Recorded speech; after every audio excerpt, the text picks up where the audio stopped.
ओम शांति। 13/8/2021 परम पिता परमात्मा के महावाक्य हैं। बाबा कहते हैं, मीठे बच्चे, मन बनाभव की ड्रिल सदा करते रहो तो 21 जन्मों के लिए रुष्ट पुष्ट यानी निरोगी बन जाएंगे। प्रश्न है, सतगुरु की कौन सी श्रीमत पालन करने में ही गुप्त मेहनत है? बाबा का उत्तर है, सतगुरु की श्रीमत है, मीठे बच्चे इस देह को भी भूलकर मुझे याद करो, अपने को अकेली आत्मा समझो, देही अभिमानी रहने का पुरुषार्थ करो, सबको यही पैगाम दो कि अशरीरी बनो, देह सहित देह के सब धर्मों को भूलो तो तुम पावन बन जाएंगे। इस श्रीमत को पालन करने में बच्चों को गुप्त मेहनत करनी पड़ती है। तकदीरवान बच्चे ही यह गुप्त मेहनत कर सकते हैं। ओम शांति। बच्चे बैठे हैं अपने भाई और बहनों को ड्रिल सिखलाने। यह कौन सी ड्रिल है? इसमें बच्चों को कुछ कहना नहीं होता है। वह जो जिस्मानी ड्रिल आदि करते हैं उसमें तो कहना पड़ता है। यह तो सुप्रीम टीचर है, जो गीता का भगवान भी है, जो बच्चों को बैठ योग की ड्रिल भी सिखलाते हैं। यह ड्रिल भी गुप्त है। ड्रिल सिखलाई इसलिए जाती है कि स्टूडेंट रुष्ट पुष्ट यानी हेल्दी हों। तुम बच्चे जानते हो कि इस मन मनाभव की ड्रिल से 21 जन्मों के लिए बहुत रुष्ट पुष्ट रहेंगे, कभी बीमार नहीं होंगे। तो यह कितनी अच्छी रूहानी ड्रिल है। बाप समझाते हैं, मन मनाभव इसमें कहने की भी दरकार नहीं है। सिर्फ समझाया जाता है कि अपने को आत्मा समझो, देही अभिमानी भव। भव का अर्थ ही है कि तुम बाप को याद करो तो एवर हेल्दी बन जाएंगे। कल्प पहले भी हम इस रूहानी ड्रिल से एवर हेल्दी बने थे। रूहानी ड्रिल रूहानी बाप परम पिता परमात्मा शिव ही सिखलाते हैं। भगवान तो उनको ही कहा जाता है, जिनकी पूजा भी होती है। शिवाय नमः भी कहते हैं ना। ब्रह्मा देवताय नमः से परमात्माय नमः कहेंगे। यह ड्रिल कोई जिस्मानी मनुष्य नहीं सिखलाते हैं। ऐसे नहीं कि तुमको यह ड्रिल ब्रह्मा ने सिखलाई है, नहीं। भल कुमार कुमारियाँ कहलाते हो, परंतु चिट्ठी पर भी लिखते हो शिव बाबा केयरो ब्रह्मा। वह तो गुप्त हो गया, लेकिन मनुष्यों को कैसे पता पड़े? ब्रह्मा तो प्रजापिता है, तो सारी दुनिया उनके बच्चे हैं। प्रजापिता है ना, ड्रिल सिखलाने वाला तो निराकार बाप है, वह गुप्त है। गुप्त होने के कारण मनुष्यों को समझने में भी डिफ़िकल्ट होती है। ब्रह्मा तो भगवान नहीं कहा जाता, ब्रह्मा को भगवान नहीं कहा जाता है। यहाँ नाम ही दिखाते हैं ब्रह्मा कुमार कुमारियाँ, अर्थात यहाँ की संतान। जब कोई आता है तो उनको समझाना है कि यह नई दुनिया रचने वाला ब्रह्मा नहीं है, लेकिन नंबर निराकार बाप है, जो ब्रह्मा द्वारा रचना रचते हैं। पारलौकिक प्रजापिता ब्रह्मा द्वारा रचते हैं, गोया सुप्रीम सोल की रचना हुई। तुम पत्र के ऊपर लिखते हो शिव बाबा केयर ऑफ ब्रह्मा, तो यह भी याद करने की युक्ति है। शिव बाबा सिखलाते हैं ब्रह्मा द्वारा, बस सिर्फ कहते हैं मन मना भव, और कोई तकलीफ नहीं दी जाती। सिर्फ कहा जाता है कि तुम अपनी उन्नति चाहते हो तो, और सचखंड बाबा कहते हैं तुम अपनी उन्नति चाहते हो और सचखंड का मालिक बनना चाहते हो तो सचखंड स्थापन करने वाला तो एक ही सत्य बाप है, उसे याद करो। बेहद का बाप ही आकर बच्चों को कहते हैं कि मुझे याद करो तो पापों से मुक्त होंगे। कृष्ण को पतित पावन नहीं कहा जाता है सिवाय परमपिता परमात्मा के, और कोई नाम नहीं लेंगे, गॉड फादर ही कहेंगे। सब उनको फादर कहते हैं, फिर उनको सर्वव्यापी कैसे कह सकते हैं?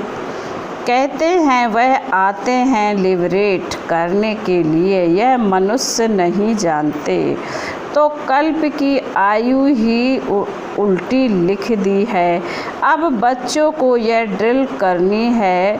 ज्ञान तो मिला हुआ है, जब बैठते हो तो अपने को देही समझकर बाप को याद करो तो विकर्म विनाश होंगे। टीचर सामने बैठता है गद्दी पर तो शोभता है। कायदा है कि ड्रिल कराने के लिए टीचर ज़रूर चाहिए, कोई बड़ा टीचर तो कोई छोटा टीचर होता है। अब तुम्हारा इम्तहान लेने की कोई दरकार नहीं, क्योंकि तुम खुद जानते हो कि हम कितना समय मोस्ट विलवेट बाप को याद करते हैं। ब्रह्मा कोई मोस्ट विलवेट नहीं है, विलवेट मोस्ट वह है जो सदा पावन है।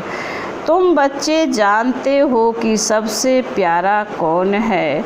मनुष्य परमात्मा को ही याद करते हैं। हे दुख हरता सुख करता, उसको लिबरेटर भी कहते हैं, अर्थात दुखों से मुक्त करने वाला।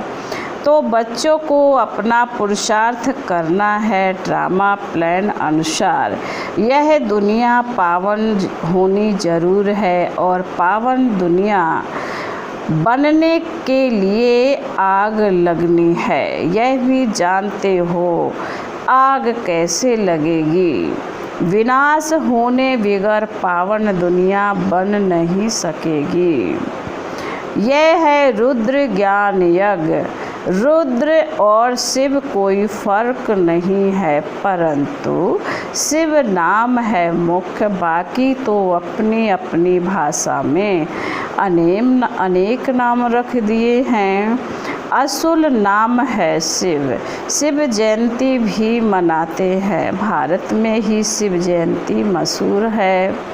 बेहद के बाप की शिव जयंती है तो आते भी ज़रूर होंगे।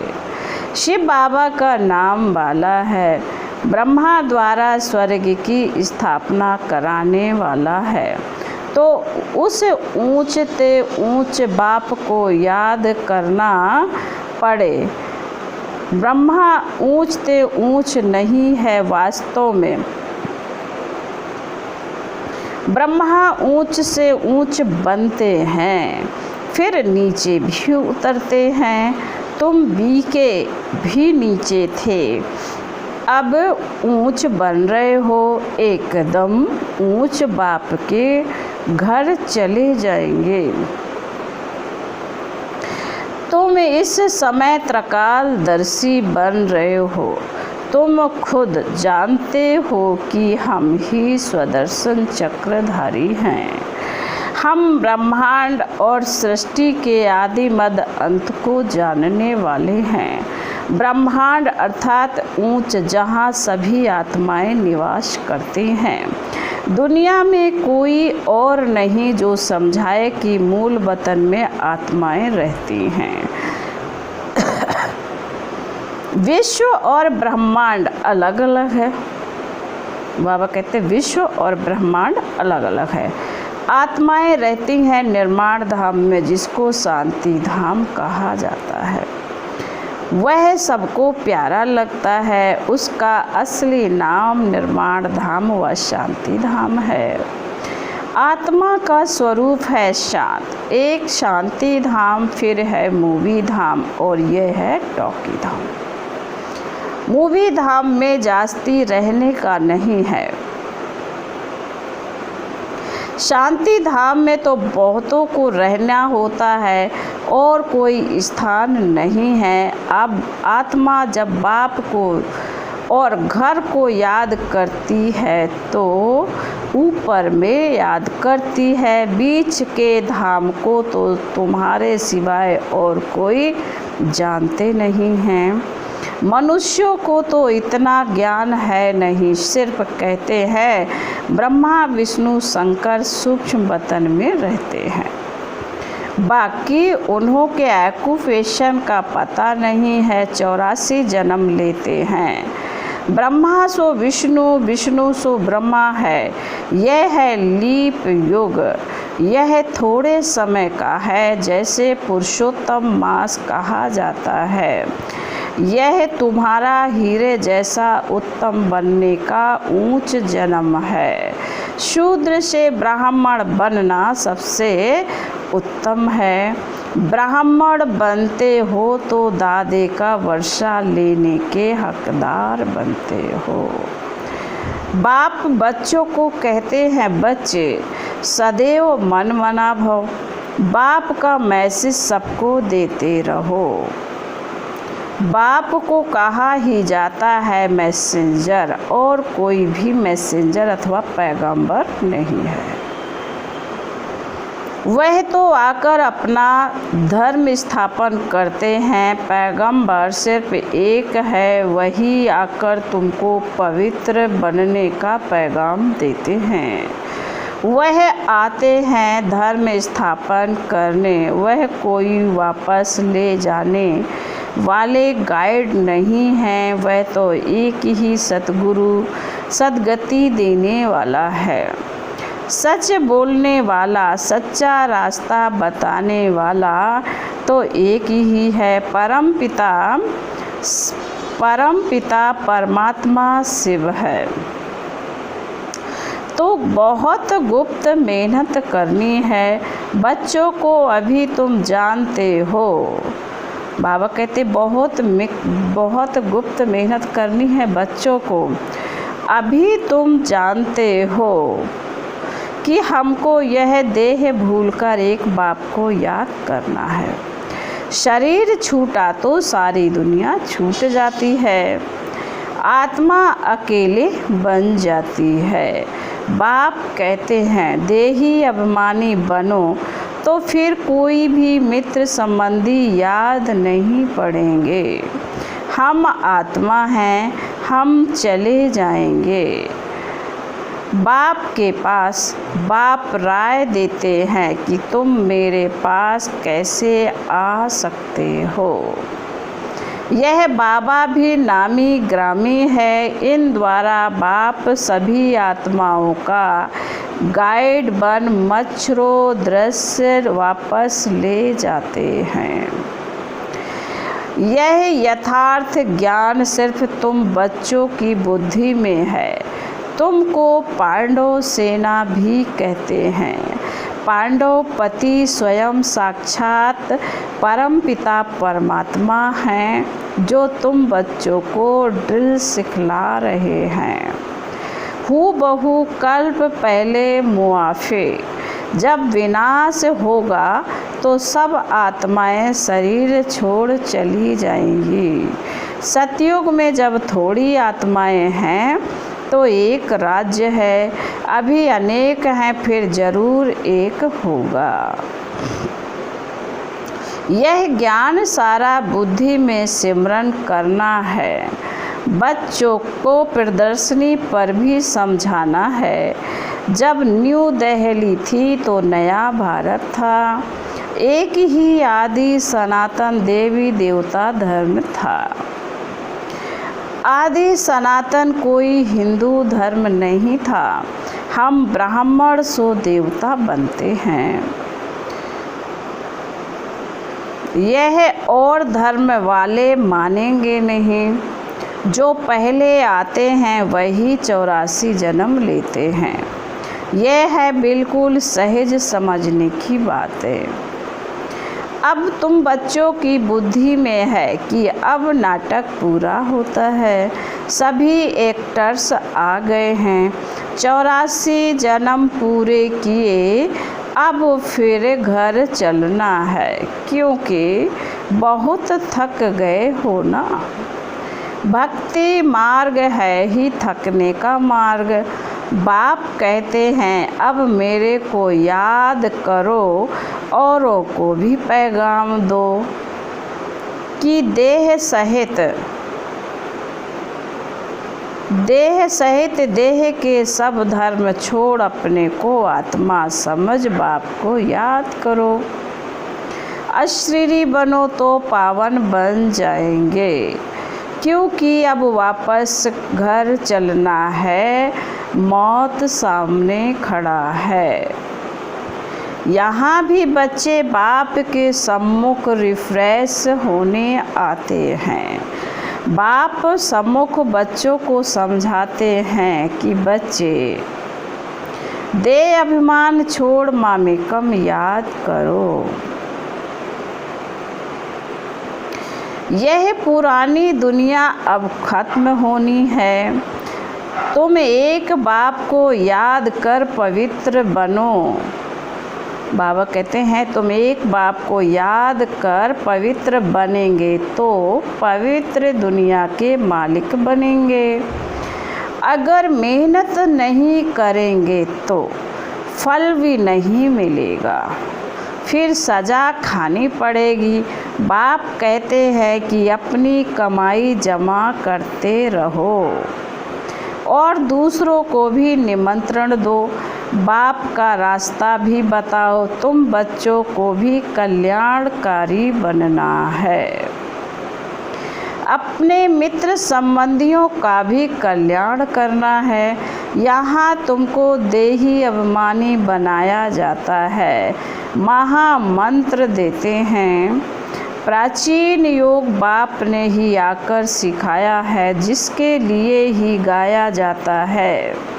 योग अग्नि से पाप दग्ध हो जाएंगे। कल्प पहले भी यही इशारा मिला था। बाप इशारा देते हैं कि अपने को आत्मा समझ मुझे याद करो। रहो भल अपने ग्रस्त व्यवहार में। गाया हुआ है कि शरण पड़ी मैं तेरे। यह भी होता है जब कोई दुखी होते हैं तो ऊंच ताकत वाले की जाय शरण लेते हैं। यहाँ तो प्रैक्टिकल में है, जब बहुत दुख देखते हैं सहन नहीं कर सकते हैं, लाचार होते हैं तो फिर भागकर आए बाप की शरण लेते हैं। सद्गति तो सिवाय बाप के कोई दे न सके। बच्चे जानते हैं कि पुरानी दुनिया विनाश होनी है, तैयारी हो रही है। इस तरफ तुम्हारे स्थापना की तैयारी, उस तरफ विनाश की तैयारी है। स्थापना हो गई तो विनाश भी जरूर होना है। तुम जानते हो कि बाबा आया है स्थापना कराने। इन द्वारा वर्षा भी जरूर मिलेगा। बाकी प्रेरणा से थोड़े ही काम चलता है। टीचर को कहेंगे क्या कि हम आपकी प्रेरणा से पढ़ लेंगे। प्रेरणा से अगर सब कुछ होता तो शिव जयंती क्यों मनाई जाती। प्रेरणा से करने वाली करने वाले की तो शिव जयंती मनाने की दरकार नहीं। जयंती तो सभी आत्माओं की होती है। आत्माएं सब जीव में आती हैं। आत्मा और शरीर जब मिलते हैं तो पार्ट बजाते हैं। आत्मा का तो स्वधर्म है शांत, उसमें ही नॉलेज धारण होती है। आत्मा ही अच्छा बुरा संस्कार ले जाती है। बाप तो स्वर्ग का रचयिता है, वहाँ तो पवित्रता ही है। अपवित्रता का नाम निशान नहीं है, यह है विषय सागर। कितना क्लियर समझाया जाता है तो भी किसी की बुद्धि में नहीं आता, परंतु तुम किसी को भी दोष नहीं देते हो। ड्रामा के बंधन में सब बंधे हुए हैं। तुम समझते हो सीढ़ी से ऊपर से नीचे उतर आए हैं, ड्रामा अनुसार हमको उतरना ही है। फिर बाप कहते हैं अब चढ़ने के लिए पुरुषार्थ करना है, परंतु जिनकी तकदीर में नहीं है वह ऐसे कहते हैं। जो ऐसे कहते हैं उनसे समझ जाते हैं कि इनकी तकदीर में नहीं है। 2-4 वर्ष चलते चलते भी गिर पड़ते हैं, महसूस भी करते हैं कि हमने बड़ी भूल की है, बड़ी चोट खाई है। यह भी आधा कल्प की बीमारी है, कम नहीं है। आधा कल्प के रोगी हैं, भोगी बनने से रोगी बन जाते हैं। तो बाप आकर पुरुषार्थ करवाते हैं। कृष्ण को योगेश्वर कहते हैं। इस समय तुम सच्चे सच्चे योगी हो। योगेश्वर तुमको योग सिखलाते हैं। तुम ज्ञान ज्ञानेश्वर भी हो, फिर बनेंगे राज राजेश्वर। ज्ञान से तुम धनवान बनते हो, योग से निरोगी एवं हेल्दी बनते हो। आधा कल्प के लिए तुम्हारे सब दुख दूर हो जाते हैं। तो इसके लिए कितना पुरुषार्थ करना चाहिए। फिर बाबा कहते अच्छा, मीठे मीठे शिकील दे बच्चों प्रति माता पिता बाप दादा का याद प्यार और गुड मॉर्निंग। रूहानी बाप की रूहानी बच्चों को नमस्ते। हम रूहानी बच्चों की रूहानी बाप दादा को याद प्यार गुड मॉर्निंग, नमस्ते नमस्ते नमस्ते। ओम शांति ओम शांति ओम शांति। धारणा के लिए बाबा कहते हैं नंबर 1, पावन बनने के लिए अशरीरी बनने का अभ्यास करना है। सबको पैगाम देना है कि एक बाप को याद करो, देह सहित सब कुछ भूल जाओ। नंबर 2, योगेश्वर बाप से योग सीख कर सच्चा सच्चा योगी बनना है। ज्ञान से धनवान और योग से निरोगी एवं हेल्दी बनना है। वरदान है, बाबा कहते हैं वरदान में कल्याण की वृत्ति और शुभ चिंतक भाव द्वारा विश्व कल्याण के निमित्त बनने वाले तीव्र पुरुषार्थी भव। वरदान का स्पष्टीकरण है, तीव्र पुरुषार्थी वह है जो सभी के प्रति कल्याण की वृत्ति और शुभ चिंतक भाव रखें। भल कोई बार बार गिराने की कोशिश करे, मन को डगमग करे, विघ्न रूप बने, फिर भी आपका उसके प्रति सदा शुभ चिंतक का अडोल भाव हो। बात के कारण भाव ना बदले, हर परिस्थिति में वृत्ति और भाव यथार्थ हो तो आपके ऊपर उसका प्रभाव नहीं पड़ेगा। फिर कोई भी व्यर्थ बातें देखने में नहीं आएंगी, टाइम बच जाएगा। यही है विश्व कल्याणकारी स्टेज। स्लोगन है, संतुष्टता जीवन का श्रृंगार है, इसलिए संतुष्ट मणि बन संतुष्ट रहो और सर्व को संतुष्ट करो। ओम शांति।